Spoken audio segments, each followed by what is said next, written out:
everybody, demo time.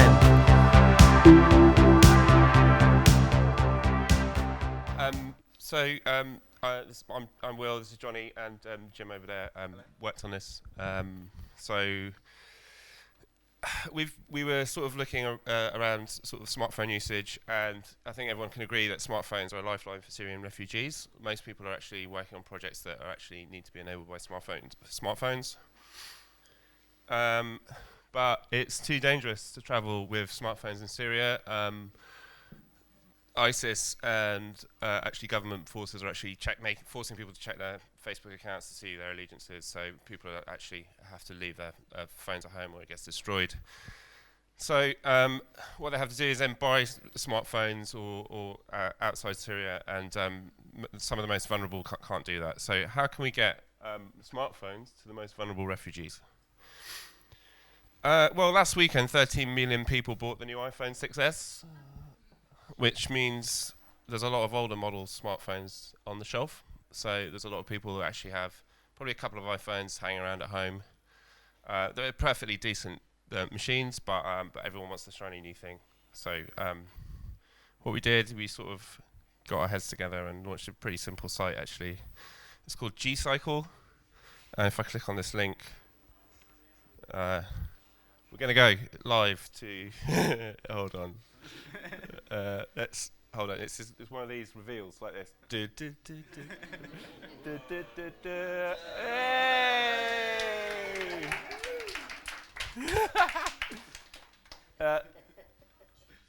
So G-Cycle was launched about two seconds ago. What it does, so basically it's a lifeline. As we said, smartphones are lifelines for refugees. So what we want to do is we want to engage with web developers, site owners, to add a little snippet of code to their websites. Pretty much like you use Google Analytics code.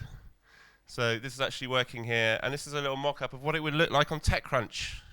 Yes. So basically, all you have to do, TechCrunch, is add this script anywhere on your HTML page. And when smartphone users, we detect whether people have 6S, the Samsung S6, and then we prompt them if they want to give their old phone to a refugee. And that's it, basically. So you click on this link here, and it goes down here, and it will link people directly to the site, where you can then print the postage label.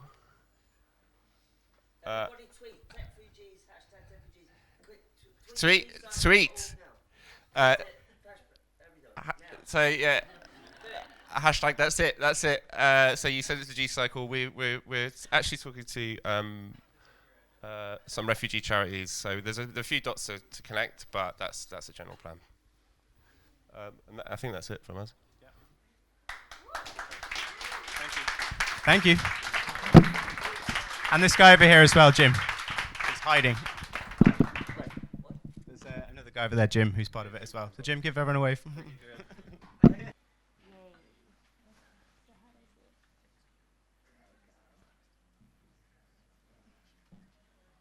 So I don't know how many of you were here yesterday, but we'll migrate. I have my team there, and I want to thank the whole team for doing this today, and also our new designer. We found a designer today.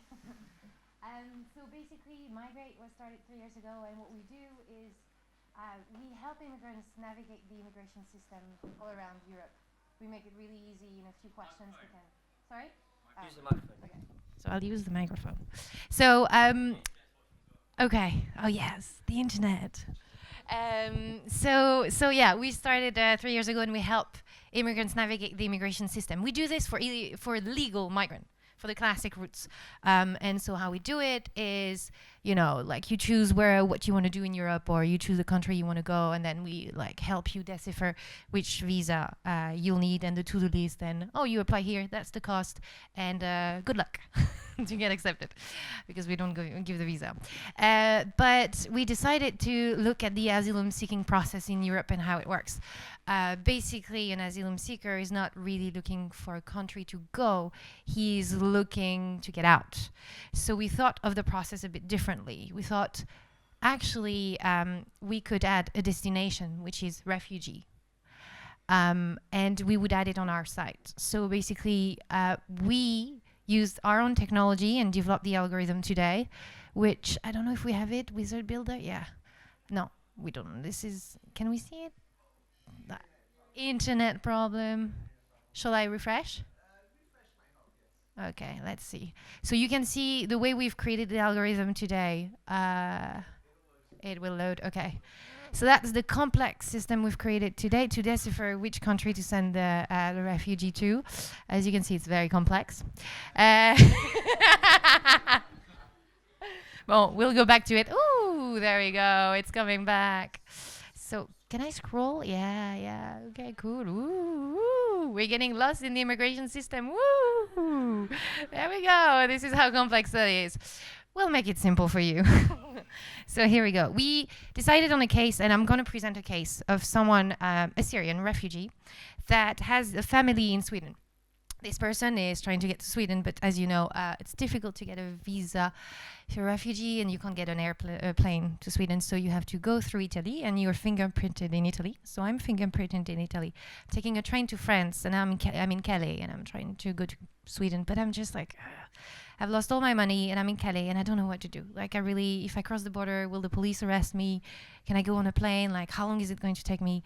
So you go onto our wizard, and you're going to ask us, what's best for you? What's the legal way? How can you be protected in Europe now that you've come illegally and you've been fingerprinted and you have family in Sweden, and it's a nightmare to find information that is not in Swedish or French or anything. So my nationality is Syrian. And you have to understand that our wizard calculates, so if you're Syrian, most likely you're a refugee. If I was saying that I'm French, the wizard would be like, get over it. Like, you're not a refugee. Come on. So where are you based right now? I'll say any European Union country. So unfortunately, I didn't tell my tech team I should have put France, but let's say that I'm clicking France here, which is where I'm based. Have you been fingerprinted? Because, you know, the state country where you can apply asylum refugee status is not the country you're in, it's the country where you've been fingerprinted by the Dublin agreement. So yes, I've been fingerprinted, and I've been fingerprinted in Italy. And again, I didn't tell my tech team to put Italy, so let's fake that I've put Italy in there. And do you have close family in the EU already that is legally resident or has applied for refugee status? Basically, one thing that nobody talks about is the Dublin Agreement says that if you have family, close family that is in the country and has applied for asylum, not yet accepted, you can apply in that country. So if I'm in Calais and I have family here in the UK and that family has applied for asylum, then I can apply in the UK for asylum. And that's my law. So let's say that, yes, I have family and it's in Sweden. So we want to calculate that, and we want to help that person understand their rights and their options. And we are doing this in Arabic, but I'm putting it in English for everyone to understand. So in Italy, so here is a blunt information, and we want to make it graphic. So next week we're going to work on like making it more of an infographic, comparing options. But basically it will look like this: Italy, France, and then Sweden, which are my three options here, given the answer I gave.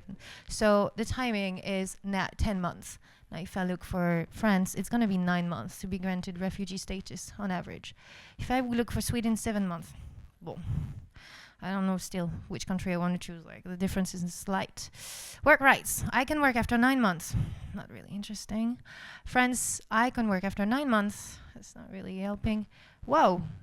Sweden, I can work the day after I've applied. That might be interesting. That might be interesting, really, to take that plane. So yeah, and then probability of my application being successful is less than 30% in France. It's 50% in Italy, and it's more than 75% in Sweden. Yeah, so basically that's what we want to build. That's what we want to graphically represent, is like, what's the cost benefit? What's the probability for you to have a safe place, a new home, and rights given to you the fastest as possible?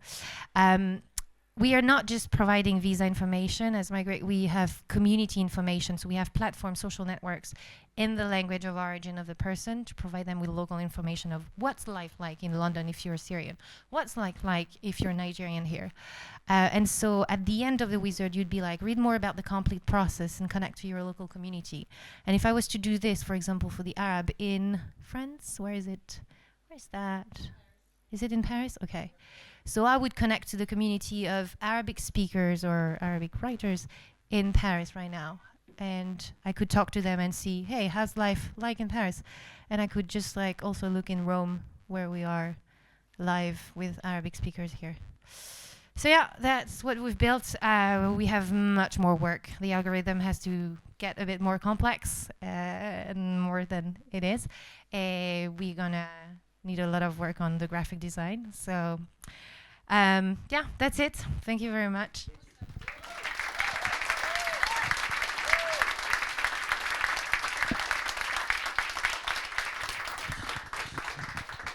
I should have said, we kind of want to know what the problem is solving, what you did, and obviously you did that, but also what did you learn in the process? Learning the process of what? Of building this wizard? Well, you understand that people are trying to they're trying to go forward with our lives. They're trying to find the best place where they can go and find a job and work. So whatever it costs, whatever is the legal route, they'll find a way to get in. Yeah. So yeah. If we can provide as much information about scholarship, about ways to legally enter and get a job, that's what they want. So I know there's a lot of projects that we're helping on accommodation and on jobs. So please come to speak with us because we'd like to link up after so we can redirect everyone that goes through that wizard who's saying, I'm going to go to Sweden and I need to work. Then we can just plug with anything that is happening today. Thank you. Hey, Mike, nice socks. Thanks very much. We're all intimate here. Is that the hatch? Yeah, absolutely. we help you choose socks. The problem was sock choosing was Really hard. Really hard because when you're a male, you can only identify yourself. so odd as usual. There are. That's nice. Okay. Perfect. Okay, so I guess I just say next slide, right? Yep. All right. So we're sleep space. What we want to be able to do is to be able to help communities and aid workers create and locate safe spaces to sleep in refugee camps. We're particularly focused on addressing women and gender-based violence. So one of the things that we really focused on is that women refugees in particular are very vulnerable. So women traveling alone or women who are lone heads of households actually face increased risk of violence, specifically in refugee camps and along the journey. Also the fact that there's a constant influx of refugees within and around refugee camps makes it really hard to be able to identify communities that you can trust, that you can turn to be able to identify where can you go to feel safe. Also, a lot of these attacks are not just perpetrated by other people in the refugee camps, they're actually perpetrated by aid workers and guards themselves. Furthermore, because of the stigma, a lot of these attacks go unreported, and so therefore a lot of statistics regarding official responses has been low. One of the things that we want to do is to be able to address a three-step system that focuses on all of those key problem areas. The question that really inspired us was to ask ourselves, what if there was a way to help refugee communities, and specifically vulnerable people such as women, self-start and self-govern safe environments and camps, and this is our solution. Actually, before we get to the solution, furthermore, about some of the problems in terms of violence and sexual attacks. 44% of women coming to the women refugees coming to the UK had reported that they had been raped. Just under 30% had been tortured somewhere along the way, etc. Along the journey. So one of the things that you'll see in terms of our 3-step solution is that we want to specifically first focus on creating safe spaces within the camps, but of course thinking about resilience and rebuilding lives from the camps all the way to the host communities, and that's what we want to present to you. So the solution, I think some of those are the key words that really guided our design principles. We really focus, as a lot of what we've heard from other projects, to really empower women and vulnerable communities to be able to identify what works for them the best. Let's go ahead and take a look at what this might look like.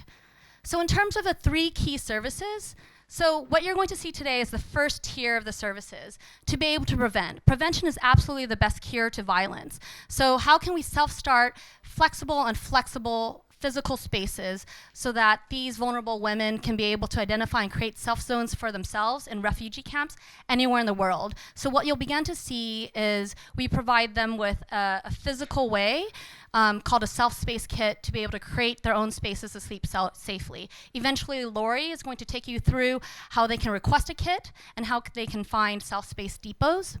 Eventually, we also want to be able to integrate with existing services, such as HarassMap, to be able to create networks that you can trust on the move. Not just to be able to map where you can sleep safely, but also to map where the danger zones are.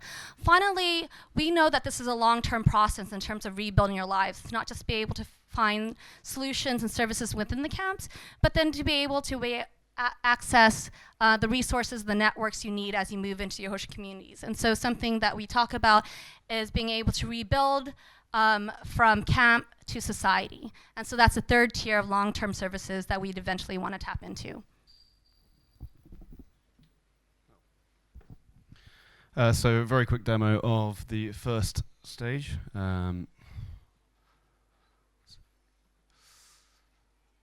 So this is the website we've put together today, which shows off a bit of information about it.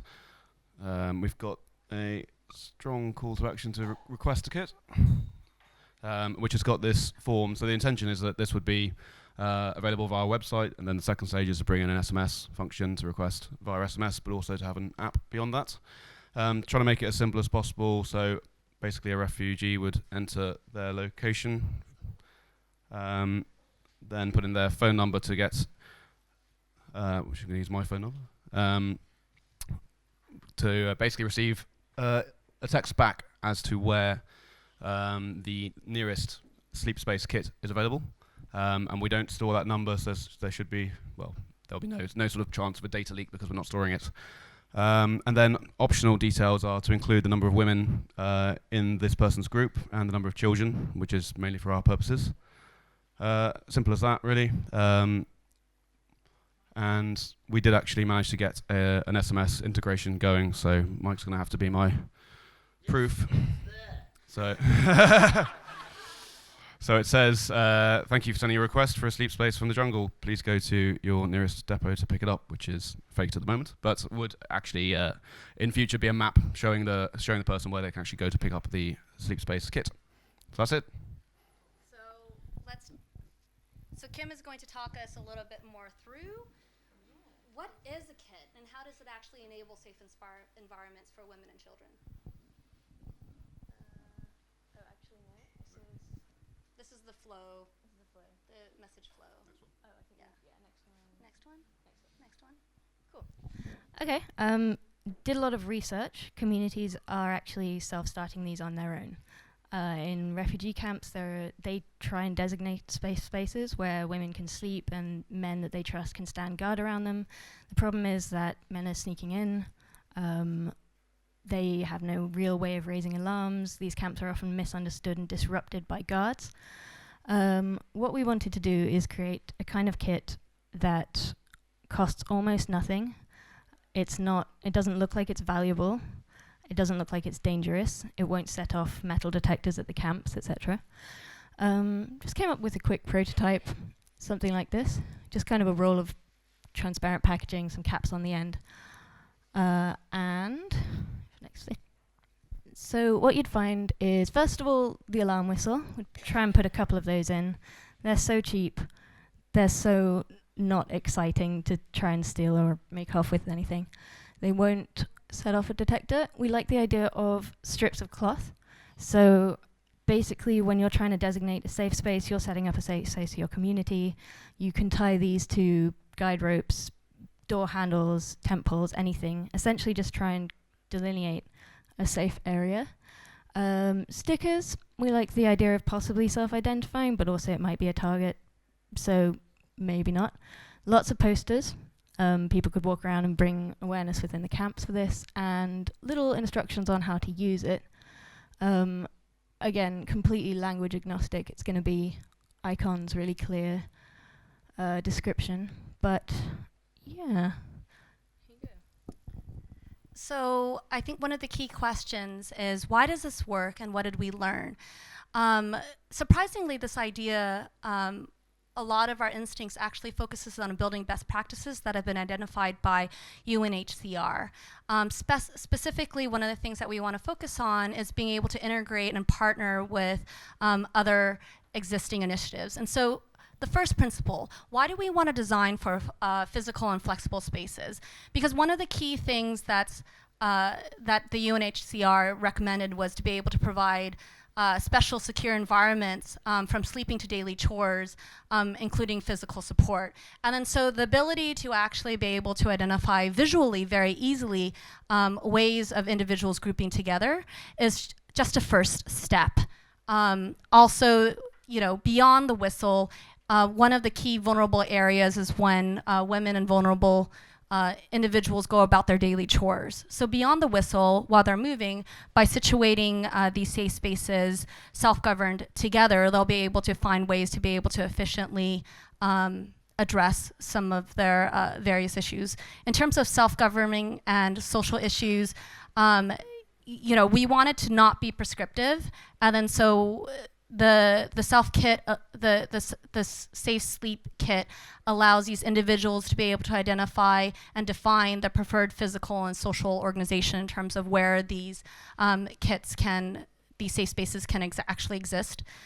Specifically in terms of building on existing trust, something in terms of the steps the kit does is to be able to identify the guards that you self-identify, that you can trust to be able to go to support. So number one, these kits suggest to the individual that they want to go ahead and focus on refugees, self-identified individuals such as male family members, as well as connecting to site hosts. And so that way that creates a balanced system of trust to be able to hopefully address the fact that some of these perpetrators are the aid workers themselves. Something we really also wanted to focus on were analog, no-tech, low-tech, and integrated solutions.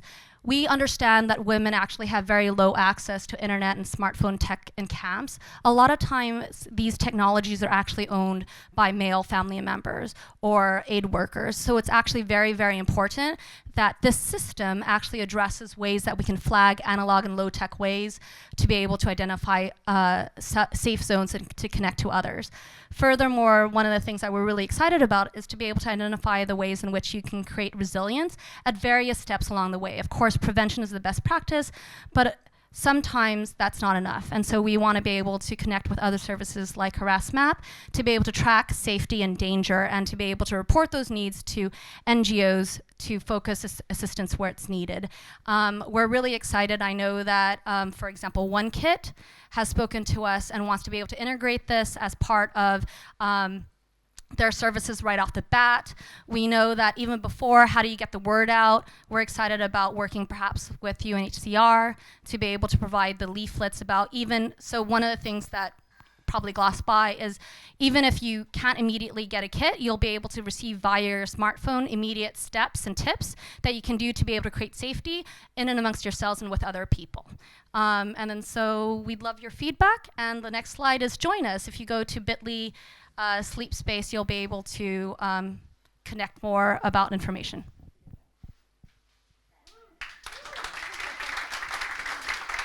Thanks.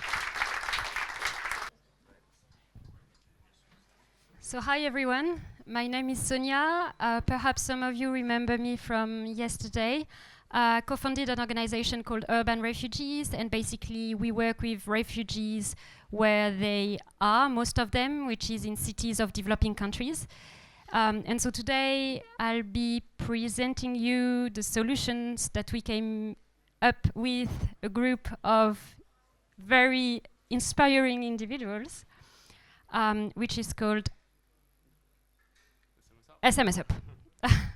Okay, so I'd just like to start by asking you to take just 10 seconds to actually imagine that all of us here, we are refugees. We live in and we are homosexuals. And for being homosexuals, we are persecuted in our life is very, very hard. And we are always very afraid of being arrested or beaten or detained for being homosexual refugees. And so actually what happens is that he's within our community, he's a member, and basically we go back to his home one night and he gets beaten in the street. And there is no way that we can actually say to all of us that the street where he got beaten is dangerous and that none of us should take that street because he doesn't have a smartphone, he doesn't have internet, so basically there's no way he can say to all of us here, 60%, that this place is dangerous. So this is why we came up with the solution SMS Up. It doesn't show. No, I mean on the screen. Oh, it's not showing. Oh, yeah. I'm sorry. I just assumed. That's what you meant. Yeah. That makes sense.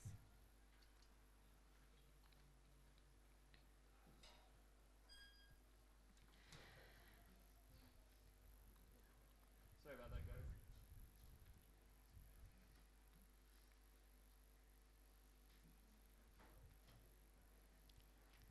So basically, SMS Up is a solution that enables refugees to send SMS to a whole group of people,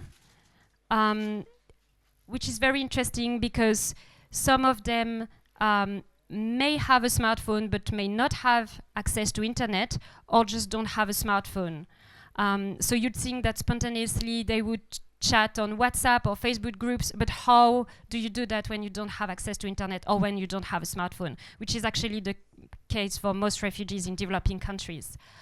So TechFugees is the solution. It enables you to basically create a group in which everybody here can subscribe. And if I send an SMS to this distribution group, all of you would receive that SMS. And that enables a refugee like who got beaten to actually tell everybody here that tonight we shouldn't go on that street. And what I'd like to say is that this is not fake story, it's actually a story that happens every day, and this particular story is a real one. It has been said to us, told to us by a refugee community who's homosexual. They got beaten, they sent us the photo. We didn't display them because it was not appropriate, but this actually happens, and this solution can create a real change. So there's a demo.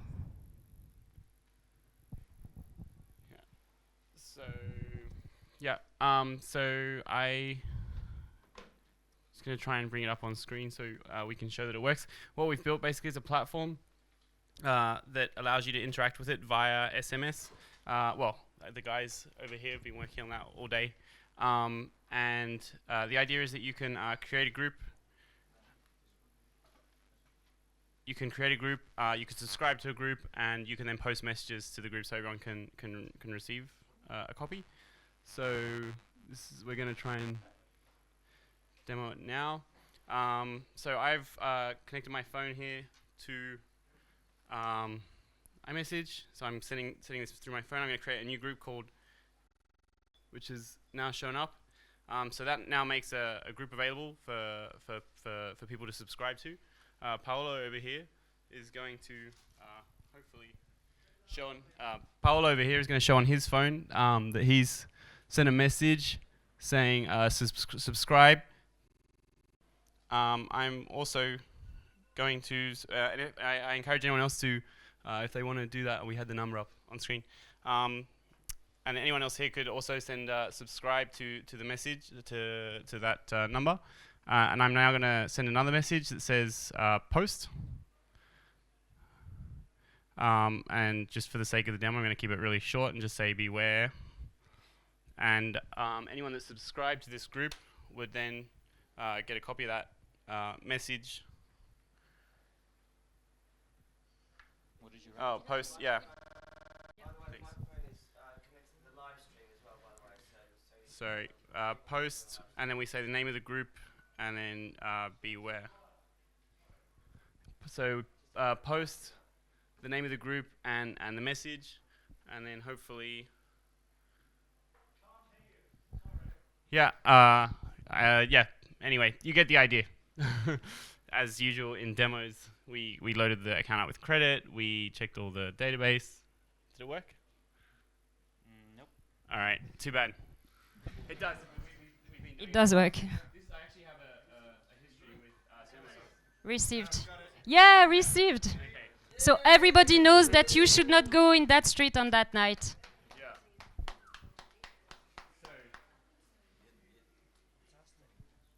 Oh, okay. So yeah, I mean, this project. I think everyone got really excited about it because Sonia has a lot of experience, a lot of feedback from the NGOs on the ground that this was a real issue that needs to get solved. As people that work in tech, I think we can all probably realize, we can probably appreciate that in itself that we just demoed was not necessarily groundbreaking, but we can all see how easy it would be for us to build out additional features around like moderation, allowing like inviting other people, maybe even integrating it to other messaging platforms so that you can have like one group across lots of different platforms. So I mean, I'm actually quite excited to build this out. We're working on the roadmap, and we've got to do the development. We'll be looking to partner with telco companies to help us, somehow with the cost of the SMS that we'll be sending out. So yeah, right now we've got the website up, smsup.weebly.com. There's more information on there. There's a subscribe to our newsletter where we'll be, if anyone's interested in supporting or staying in touch about this project. Questions?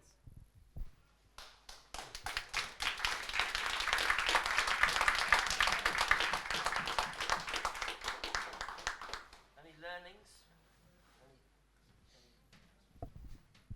Yeah, I'll say a couple things about the learnings. On the technical side, I think it was very important, at least for the project to be built today, to keep it really simple. John came up with the idea, and we when we were kind of brainstorming, we quickly started getting excited about other features and things to do. And I think it was very important prior to starting today to really get it back to like really minimum viable product, like very simple features. And we found ourselves today when we were talking to people that are also getting excited about ideas like to coming back a little bit and let's just keep it very basic because we don't know exactly where this is going exactly, like if it's how it's going to be developed or how it's going to be useful. So by keeping it simple, we give it a chance to kind of direct itself. And then on another note, we were really involved kind of heads down getting things done. And quite literally, my head came up once and there was tons of people involved.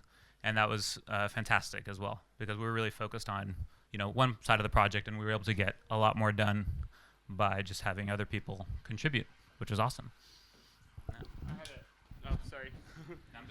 One of my learnings was as someone that's been in tech for a few years, even though it doesn't look like it as I was managing the demo, like a real like light bulb moment around like just how much tech we have at our hands, how like easy certain things are for us, and how meaningful and impactful that could be for people on the other side of the world. So it's really inspired me to try and direct some of my efforts and resource towards some of those problems, because like with something that's like very simple for us and very simplistic and like just hack it out in a couple of hours could actually like, I mean, Sonia shared with me some photos of people that have been beaten up. I mean, yeah, that's going to affect you. Yeah.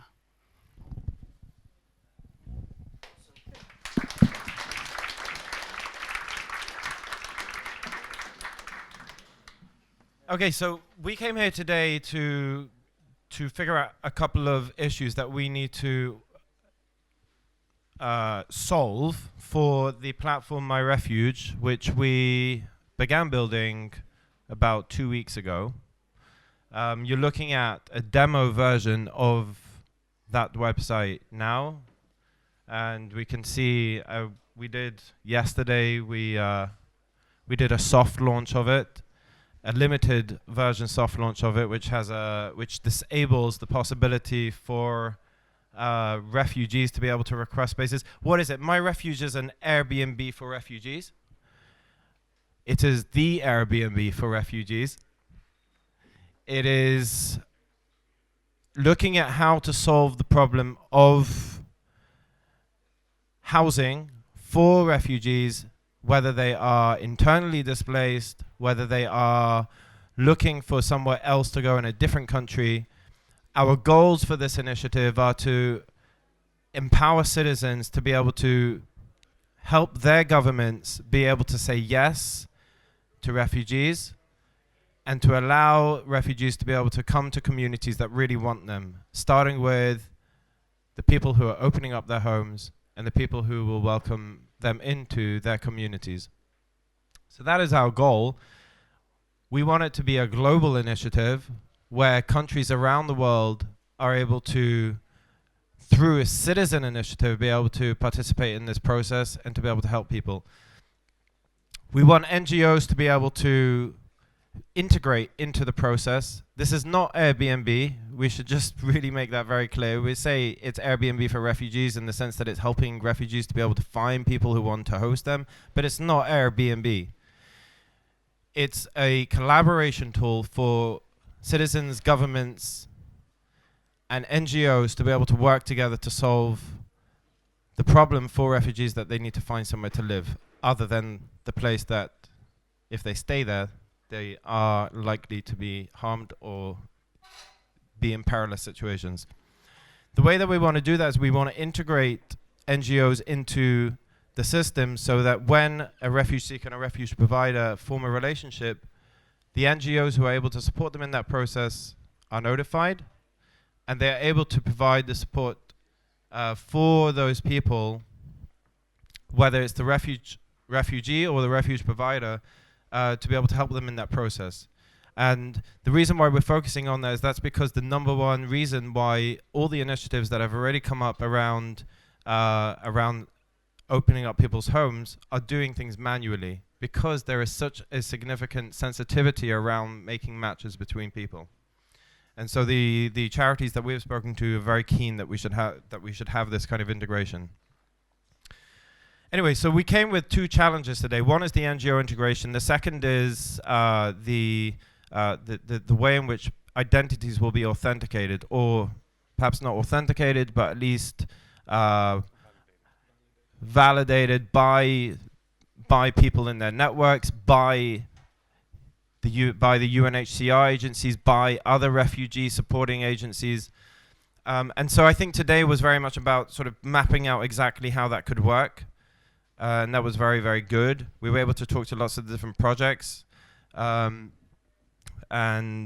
get quite a few good ideas about who we could work with. And I think there are some very strong collaborations that we can see, for example, with those who are providing the mapping journey from the legal perspective. Yeah. Yeah. Okay, so I'm going to be a refugee for this example. And I'm going to log in.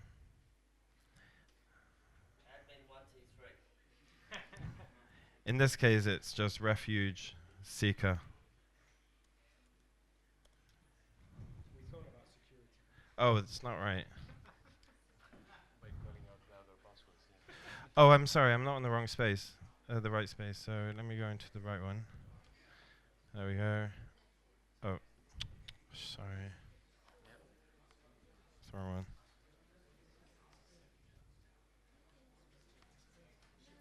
Save.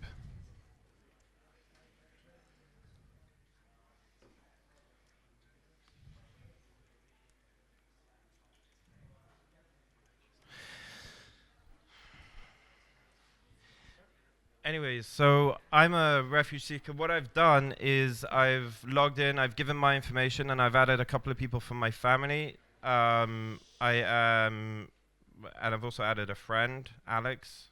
I can add another person. I can add however many people I want to. I can tell a bit about my story and update it in line, sort of. And then I can go and look for somewhere to be, someplace.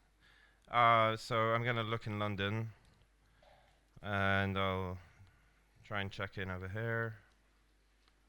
And let's see what we got. So, oh, it's a bit limited. Okay, so this is some beautiful places over here.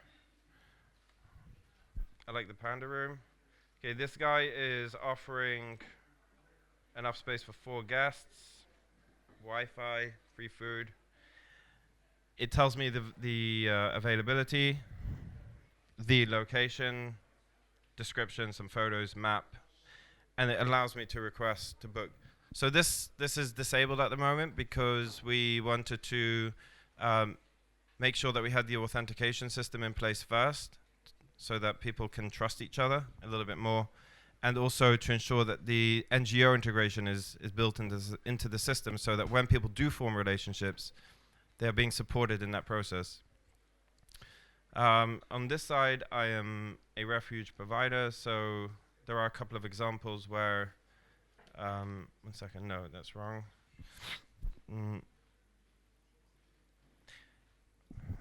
Anyways, I mean, that's what the system does. Similar journey for the refuge provider.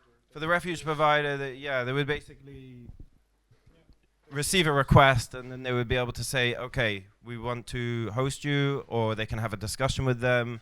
Why do you want to come to my house specifically? Do you know, whatever it is, and give them some initial support, and that's it. Okay, so I'm not sure what else to say in this presentation, really. Yeah, just one more thing to add in terms of learnings. It seems to me, after having seen the demos from other teams as well, that quite a few of those ideas could be integrated. So, for example, what we saw before from the Migrate team, once somebody decides to actually choose a country that makes sense for them to try and apply for asylum, then a link to a site like ours could give them an opportunity to actually find some accommodation short term while they're doing that application. The idea that those guys have about mapping the routes and provide information about the costs and the dangers could be a precursor to our idea. So I think quite a few of those apps that we saw today could actually form an ecosystem that can help the refugees as an end-to-end kind of solution to their plight. That's all. I'm trying to make this as quick as possible. I've shown this to a couple of you. And this is a basic idea, so I'm pretty sure I'm not the first one who had it. If you know of any initiative doing similar things, please contact me, because we're very happy to build on stuff and support those initiatives. First of all, my name is Alex. I'm working at Telefonica in Germany. I'm not a developer, so I have no of all the skills that you guys have, and I was pretty amazed by all this. However, I am pitching an idea at Telefonica Germany that has gotten quite some attention there, and I feel like I'm not there yet, but pretty close to getting this funded. So what's missing is actually people that are able to do it. The idea is Chin Chat to integrate. The situation in Germany and in other countries is that there's many refugees coming in and waiting for their asylum application to be passed. And that takes months, and they have nothing to do. They are isolated. And on the other hand, you have people like me, for example, who are trying to engage. However, every time I contacted an NGO, the NGO told me, all right, the only way you can do it is if you commit to a certain time every week for a year. Otherwise, we can't plan with you, so we can't use you. And this has been quite frustrating, because I want to do something, but there doesn't seem to be a way I can actually connect and do something to help integrate new people in our country. So again, the idea is very, very simple. Let's go straight ahead. It's more or less a dating platform minus the dating plus the integration. So what's going to happen is you have a profile as a local, you have a profile as a refugee, you put an interest, and then there's an interest-based matchmaking, and you build out one-to-one communication channels where refugees can post simple questions and get answers to those, because today they have to go to the NGOs, and the NGOs are overwhelmed by all these things they have to do. Also, there's supposedly a one-to-many communication, so refugees looking for immediate help can post any question they have, get immediate answers. Locals who want to organize events like a bike ride on the weekend can post their idea, other people can add on, and things can, thanks, and other people can add on to this, and a movement can start. So that's basically it. So I just want to find a way for everyone to be flexible in their engagement, but to actually be able to connect to refugees that are settling in the area. And what's been accomplished so far, again, there's quite a buzz at Telefonica Germany for this. They're eager to support it. What I need to do right now is first find an NGO partner, because what they rightly say is we need to validate the idea from people that are on the ground, that know the business, and also they need an NGO partner for credibility. And secondly, I need to basically build a business plan saying, all right, doing this would cost so much time and money for, let's say, the next 12 months. I have absolutely no idea and no knowledge about these things, but I've gotten quite some help today, so thank you everyone who's been talking to me. If you know anyone that's might take part in the left part, please contact me. If you know anyone who had similar ideas working on similar concepts, please talk to me. I have many business cards with me, and if you have templates or experience in building a business case for a community app, please talk to me. And yeah, that's it. Thank you.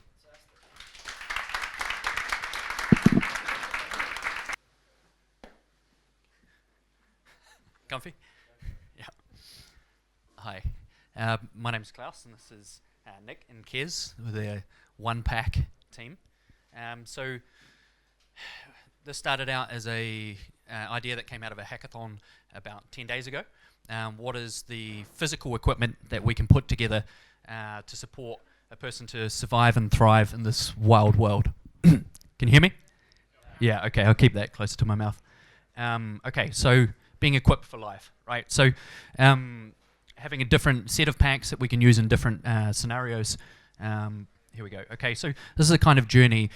We actually had a Syrian refugee come to our hackathon, and he shared his story of how he'd moved from Syria to London, and all of the different modes of transport that he had to go through. He was actually put. This is his kit as he landed in London. All of the stuff on the right. The clothes on his body. He does not want to be identified. Part of the problem is people are providing aid, and they're actually they're giving things that don't match the needs of people in their scenario. So a whole lot of people put a whole lot of clothes in a self-drive van, and they drive themselves over to Calais with all of this gear, which doesn't actually fit what people need. So there's a whole lot of clothing here which just went to waste because it doesn't match the requirements of people for the local area or the local climate, and the aid workers are not equipped to actually distribute that. So what we're advocating is let's create a specialized set of packs which actually match requirements and do a more efficient distribution with that. So this is building on some of Vinay Gupta's model, which is 6 ways to die. Too hot, too cold, hunger, thirst, illness, and injury. And these are, if we think from a modular system of, okay, there's a person and a home, a village, a town, a region, a country, the world, this is all the infrastructure. This is the pack of things that either you're carrying or society's carrying at different levels of abstraction. So our plan for the one pack is how do we help people move through different stages of life and also safety from, okay, I'm internally displaced within Syria. We probably can't help with that one too much at the moment, but once you're beyond that, what is the gear that you're going to need at different border crossings in the journey of, I'm not going to say his name, but the refugee who came and spoke with us. He's actually in the room. He was walking, he was going in cars, he was actually packed into a shipping container and in a box, and he didn't know where he was. He was tortured, he had his finger cut off. It was pretty horrific. Okay, so going from surviving to thriving. So I'm into camping, I'm from New Zealand. I look at all of the different kit and gear that you can get, which keeps you healthy, keeps you safe. I'm also a background as a software engineer, so I think about object-oriented principles and how do we translate that to a physical space, and creating modular kits that are vertically as well as horizontally integrated. So horizontally amongst a group, so an individual as well as a small group or family, and then up to a larger organization, what would that look like? And then vertically integrated, if you take a group and then they arrive at a camp, how does all of their gear interlock and work with a system in that space? So it's kind of like you would think, okay, like a family going on a picnic, each different person would have elements of the kit that's needed to assemble to have a kit that works together. Okay, so we started thinking about as a business model. This is a business model canvas, which is pretty half complete. But we wanted this to be sustainable, and so one of the models we've been thinking about is actually you have a refugee up the top who's an end recipient of one of these backpacks, one of these kits. Then you have a mission leader or an aid worker who's actually on the ground, and they're going to need their own kit as well. And then you have a backer. So we did it with we did it as a persona with, say, Serena is a 17-year-old unaccompanied girl. Then you had a Frank, who's a aid worker, and then we had Jane, who's a backer. And so there's a company called Care 2 that has a lot of people who are donating money, who are generally over 40-year-old women who are on an income of $80,000 a year, and they're donating a lot of money at the moment. We could, just like people are donating in that model, or donating in terms of Save the Children, or doing a regular subscription of money to support somebody, we want to do something similar like this. So the backer comes onto the site and they buy a backpack, and that gets deployed to an aid worker, and then a refugee, say, comes and gets equipped with one of those packs, and then the aid worker tells them how it works. These are all the different things. These are basic kind of packing principles to keep yourself safe, and they activate their phone. And their phone is linked with the backer. So the actual person who paid for that kit is now connected with the person who has that gear. And then you can optionally then, it's kind of like a king sponsoring a knight, that kind of patronage model. So what we're thinking about is like a Kickstarter for a human being. You actually back that person, and then ongoingly, if that person's credit starts to run low or their food starts to run low, there's transparency and it's linked connection now, and you can track that. And if they want to make a request for additional gear, or once they get somewhere, they say, hey, I want to learn this course, I want to go to university or whatever, they can actually make requests and declare what are their needs, and then you've got an ongoing relationship. We saw that working like a one-to-one business model, but you could also think about it as a pool. So for, say a football team here in London, a group of 11 men could say, hey, we're going to band together and we're all going to put in £25 a month, and that aggregates up, and then that is used to back, say, somebody in a refugee status, and we distribute the income for that. And then online, optionally, people can declare and make those stories of their journey public, so we start to spread the empathy for that, but we do need to be careful about privacy around that. Okay, so this is just some of our internal work. So building, in terms of design principles, working on a empathy map. What is the wants, needs, fears, and coping mechanisms of an individual when you start to construct features, benefits, and experience that eliminates the pain and creates a gain in someone's life. So this is a model that we use. So this is the team, as we are. what do we want to do next? Okay, so let's build together. Let's not reinvent the world. Let's all come together and collaborate. So what we want to do is we want to understand from some of these organizations, the people who are working on the ground, what is in your kits right now.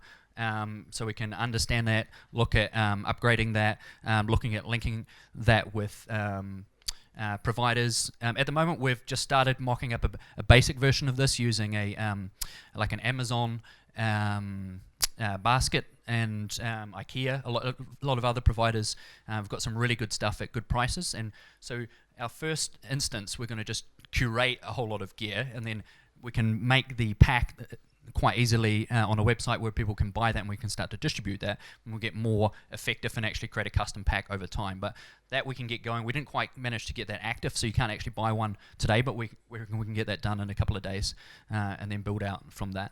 So that's us, one pack. We've got your back.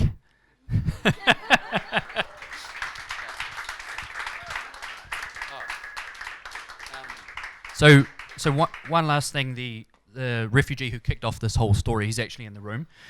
He has a need for a home, somewhere to live. He found some temporary place off the internet, which he has got for a couple of days.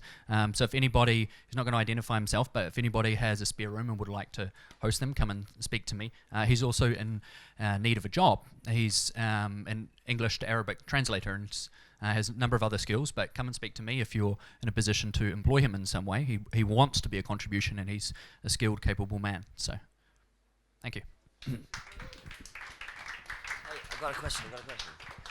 I just want to say these guys were the funniest group because they took over our crew room and all day have talked nothing but what to put in this bag, and it's just honestly it was so funny.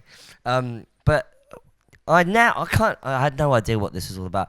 It was just completely. But now I get it, and now I've just had an idea. What would happen if you did this and you could, like a Kickstarter for a bag and the pack, and it goes to the refugee? Then you can track the pack, not the person. So then you're de-anonymizing the whole thing. Not de-anonymizing. You are anonymizing the whole thing, aren't you? So in a way, that's actually quite cool in a way, isn't it? Well, no, but the idea of following a pack is actually really cool, and it's that idea of, like the 7 degrees of separation and how you throw something out into the world and it's going to hit everyone in some way. But obviously, if you only follow the pack, then you don't have that human interaction and that human compassion and empathy. And I think one of the big problems at the moment is that, the way that the British public especially perceive the refugees, I was in Calais recently, and all I heard was people being like, oh my God, like, we're 5 hours delayed. It's so inconsiderate and it's so ridiculous. And it was like, oh yeah, poor you.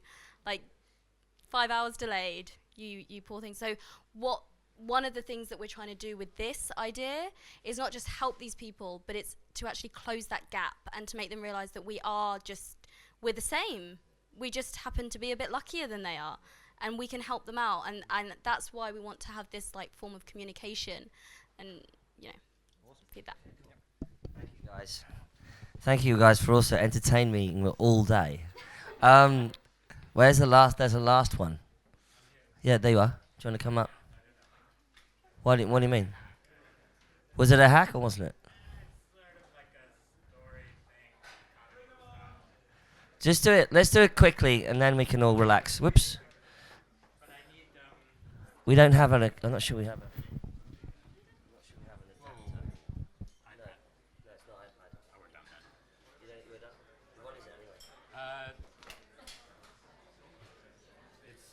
like a user journey. So it's all about like refugees for a user journey. So it's more storytelling, is it? Yeah. Okay, that's cool. So we definitely won't have captured everything, so they need some extra iPads. So guys, please don't leave here without literally flipping open your laptop, go to the hack pad, put URLs in, descriptions, teams, contact emails would be perfect, or contact Twitter handles if you don't want to put it on the hack pad, or email me the contact details so that we can reach out to you, so that we can pass on some of the hacks, some of these are, on their way to becoming applications that we can actually pass on to the NGOs and obviously, and also from there onto the refugee community. So I just want to say pretty much thank you everyone for participating. Rock on.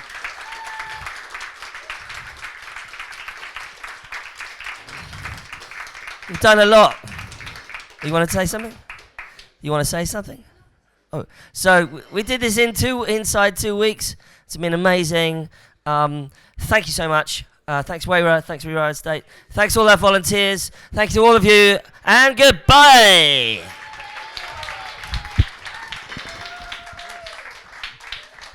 I just have a short announcement that's actually very.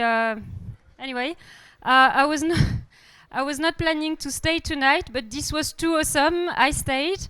I'm looking for a couch. I'm an urban refugee tonight. So if anybody has a place where I can stay, cool. Thanks, mate. Cheers. Cool. We just had one. Good. One word from Moira. Sorry, guys, one more thing. Please give a big hand to Mike as well for putting it all together. Big applause.